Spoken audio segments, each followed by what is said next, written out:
One afternoon I was sitting with friends at a Madison pub called Hawk's Bar and Grill. Gary Max, who is an outstanding author, asked me, "How do you know it's really maize?" Now that's truly an important question. So I asked my associates to explore the problem, and we agreed to meet up in September of 2008 at Science Hall on the University of Wisconsin campus. Here's one open-minded thinker who managed to teach for 20 years at Harvard University. His name is Paul Mangelsdorf. Back in the 1950s, Paul proposed the radical idea that modern corn plants had evolved from a wild maize ancestor. He called this ancestor pod corn. Here's a comparison of Mangelsdorf's theoretical pod corn with a modern maize plant. The big difference is that the pod corn has the ear of corn at the very top. Note the red arrow. In modern maize, the corn cobs are all situated along the sides and toward the bottom of the plant. You might recall that the corn plants we saw from Babylon and Rome also had the corn cobs at the very top. The oldest Native American artwork showing maize is from Peru. This artifact is dated to about 1000 BC. Note that the maize ears are all situated along the sides of the plants. So the American botanists and archaeologists assumed that this was the way that the earliest cultivated corn should look. The earliest maize cobs that archaeologists have found in America come from southwest Mexico. They date to a period between 3000 and 1000 BC. An example is in my hand on the left. It's about an inch or two high. This tiny plant is what American scholars have assumed was the standard size of maize cobs at that point in time. I have compared this Mexican maize to the corn cob that we've already examined from Hatshepsut's temple in Egypt. These are contemporaneous in age. Note that the Egyptian maize ear is fully developed. It measures about 7 to 11 inches high, or about the same size as your typical modern supermarket corn cob. Here's my new model for the evolution and the natural selection process that led to the modern maize plant. This is derived partially from the pioneering research of Paul Mangelsdorf. The broad leaves of the plant look a lot like those of marsh reeds. In particular, they are similar to a plant called cord reed. After the last ice age, about 15 to 20,000 BC, the climate of North America began to grow warmer. There were lots of cool water marshes extending from the region of Florida all the way up to the Great Lakes and along the Mississippi River. Plants in the corn family adapted to changing microclimates over a period of several thousand years. That is to say, nature, and not native horticulturalists, developed most of the varieties of maize. Some varieties grew in temperate valleys, others grew in cool river marshes, and some grew in warm deltas.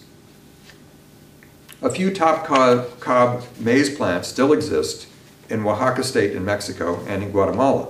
Everywhere else, they have been replaced by the modern hybrid corns with the cobs along the sides. One variety of the ancestral corn plant adapted itself to hot, dry climates and to high altitudes where moisture is scarce. This is the modern form of wild corn called teosinte, or wild corn grass called teosinte. The plant is frail and skinny like most hot climate grasses. The seeds of this plant are inedible, but it is still a genetic relative of the corn family. One way that we know the Egyptians and Babylonians had maize is the location of the seed pod at the very top of the plant. Here are some examples from Babylon, all around 3000 BC. Here are Babylonian corn plants from marshy or delta environments. The artworks date to about 1000 BC. Here's an Egyptian harvesting top cob corn plants on the right. The corn has two characteristic features. One, the top cobs with hairs at the top, and two, corn or maize is typically shoulder height or higher, whereas wheat on the left is typically waist height to shoulder height. Here's an example of top cob maize in China from a 16th century herbal. Here's a Roanoke Indian corn plant from the coast of Virginia in 1586. Francis Drake had his naturalist draw the picture when he rescued the colonists of Roanoke who had been abandoned by their landlord. My associate Mark McInerney sketched these two top cob maize plants during an expedition he took to Mexico and Guatemala. This is the heirloom variety of maize. These plants are quickly becoming extinct because they do not produce as large a per acre yield of grain as do the hybrid modern corns. Here we see the same type of corn plant in a Mexican folk art painting. The Bubastis treasure hoard in Egypt has provided further clues. Here we see a golden drinking flask on the left. The relief-carved surface is identical to that of the golden sweet variety of maize. Another New World plant, crookneck squash, is also seen along with maize in most of the ancient Egyptian tomb paintings. There are two kinds of large production field farming in medieval Europe. wheat farming and maize farming. This is an 15th century French drawing. The English farmer Jethro Tull invented the mechanical corn drill in 1700. Babylonians had a hand-operated corn drill circa 700 BC. Large seeds were dropped into the funnel or hopper, and these were fed by a tube directly into the furrow. So keep in mind that the corn drill and the plow were used primarily for deep seed planting of large seeds. This is not an appropriate method for planting wheat. Wheat is planted in what is called the broadcast fashion. This illustration shows two more versions of the Babylonian seed drill. Egyptians planted large seeds such as corn by laying them on the ground in front of the plow. These were then pushed under by the plow as it cut a furrow for the next row of seeds. An early method of planting wheat involved using hand choppers to cultivate the soil. Then a farmer scattered seeds on the ground.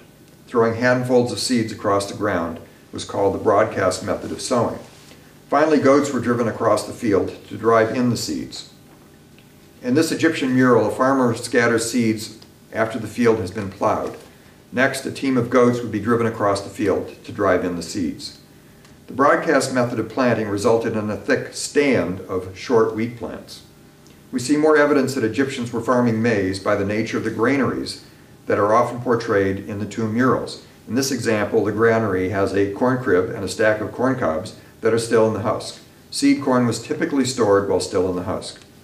Egyptian women are shown in murals carrying seed bags and scattering seeds with their right hands.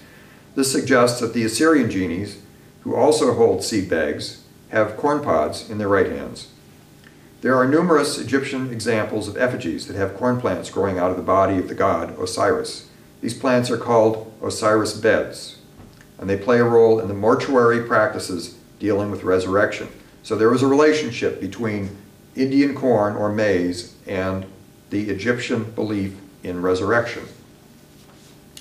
M.D.W. Jeffries mentioned evidence of maize in Nigeria by the 11th century. Carl Johannesson, Ann Parker, and Juweed Ashraf have documented the existence of maize in India by the 12th century. It was known by such names as Makarama, Kundrus, Junhari, and Hanta. I have documented several examples of maize in China going back to the 1st century. Use of oxen to plow rows of maize is a characteristic of corn row planting and not millet, which is typically planted like a grass by sowing in the broadcast fashion. The evidence we have seen in the British Isles, Egypt, Nigeria, India, and China all indicate that the ancient travelers had spread maize agriculture all across the world prior to Columbus.